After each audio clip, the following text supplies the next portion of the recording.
Hello, my name is Tara Tabatabai, and I'm a student at ECPI University. We're going to go over my lesson plan for medication access for the residents in South Downtown Shadowville. So, like I said, my name is Tara Tabatabai, and I'm currently a student at ECPI University. I'm in the RN to BSN program, and my focus on this lesson plan is about medication access for the people in South Downtown Shadowville. Um, there's a older population in that area, and it's important because they're closing the Shadow Saver grocery store, which has their pharmacy attached to it in South Downtown Shadowsville. As of now, there is no plan of a new pharmacy being opened. So Shadowville also has a history of higher hypertension, diabetes rates. So these patients and these residents do need to go access their medications. This lesson plan focuses on specifically the population in South Downtown Shadowsville, which is a more low income area.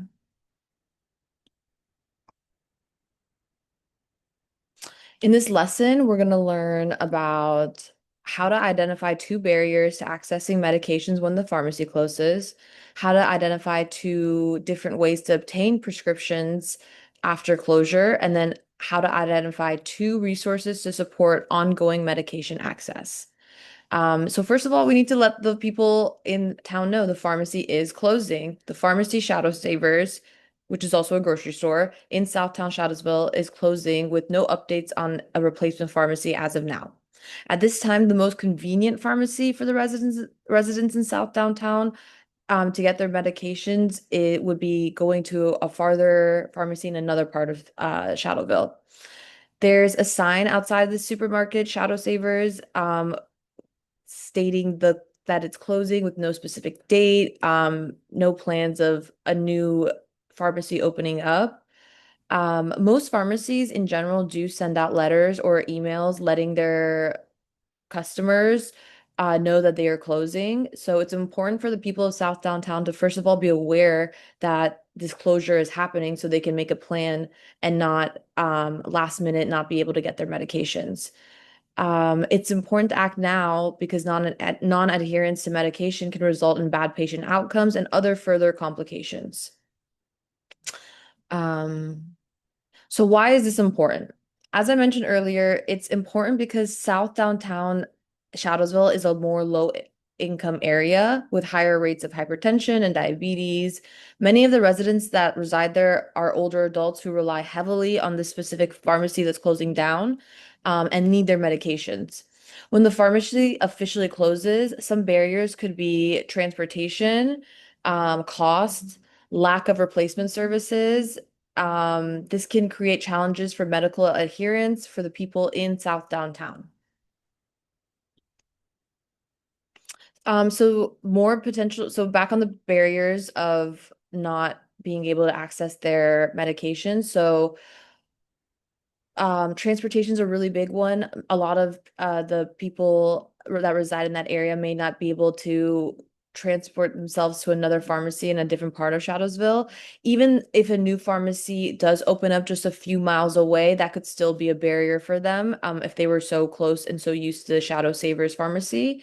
Older residents in the community may not be able to walk or get the adequate transportation to that pharmacy.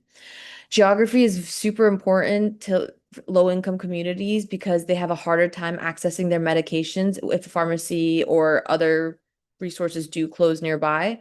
Another barrier with lack of transportation is if the people residing in South Downtown cannot access their medications, they will further have future complications over their health. Some consequences to these people in South Downtown Shadowsville not accessing their medications would be obviously the non-adherence of medications. Um, like I said, the people in this area are of an older population and have important medications that need to be taken. With them living in a low income area, being older, and also having chronic illnesses, this could cause more stress for them and causing them to possibly honestly just give up and not try to access their medications in other ways once the pharmacy does close. In most cases, pharmacies can fill your prescriptions and have the people that reside in that area pick up their medications right up until the pharmacy actually closes. Um, I would I would recommend if you live in this area, you call your that pharmacy and speak to someone or go in person and ask questions. It's also recommended that when you are switching pharmacies, and or if your pharmacy closes, that you retain a copy of the medications you've been picking up just to have for your own records and for the next pharmacy, just to make it a more smooth transition.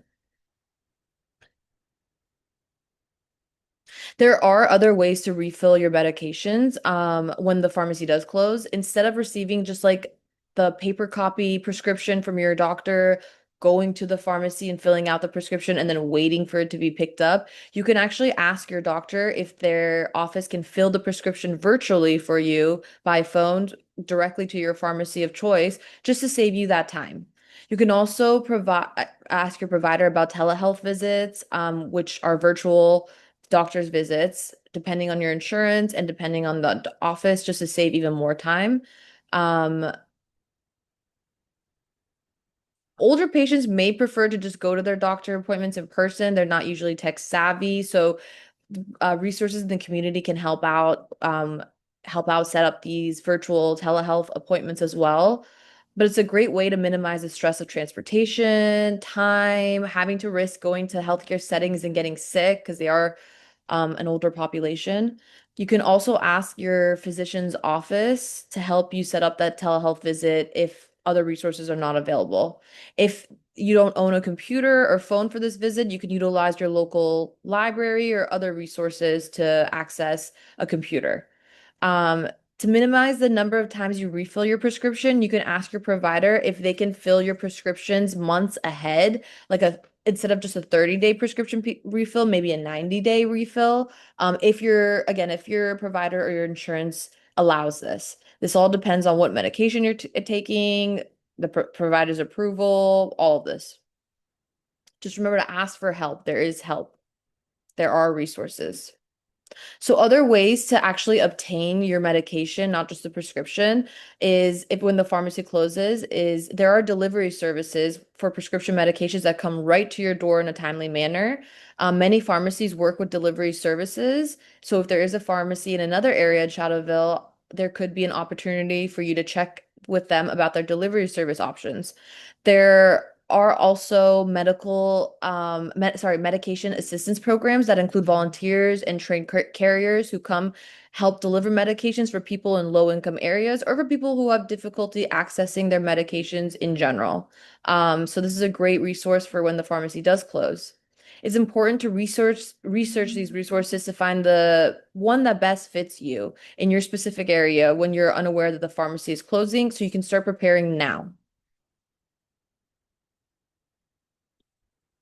So transportation assistance, transportation. What this is one of the biggest barriers we mentioned earlier, but there are different programs that can help older residents or people who don't have access to transportation access their medication. Uber and Lyft, one of the two most common transportation apps, also offer assistance for low-income populations to help get their medications or even get them to their doctor's appointments, which is great, a great resource to use. Transportation for older adults is more than just getting into a vehicle and driving. It's about maintaining their autonomy, and independence as well.